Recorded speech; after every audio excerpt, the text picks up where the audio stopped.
mayam ngasi Bonium amasung akoi ani damakta cake sponsor toubirakpa ai chan daina aduga ai chan thanda somda leireko ado chan na pirakpa yam aina khallubaga tawthorokpasiga yam manadre haibudi aidi cake amani khatang haijaramani bako ado cake se piraibo cake se piece tarune 1 2 3 4 5 6 7 piece tare piraibo ko yam nungai jare ado mayamasu itan sibu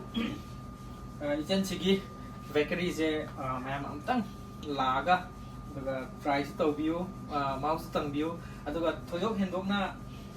maming leiraba agi itan dainani maki bakery maming se nungsi khudo cake and gift na laibane ado magi insta page su ai mamangda hapcharamge aduga description da magi contact number ke kasu loina hapcharamge aduga sigi cake se kari damakta sponsor tawbirakno hagadi apoi Boniamgi heiyeng birthday gi damakta oidoine bako birthday je 26 years subagi birthday oidoiba aduga aigina 100k yawbagi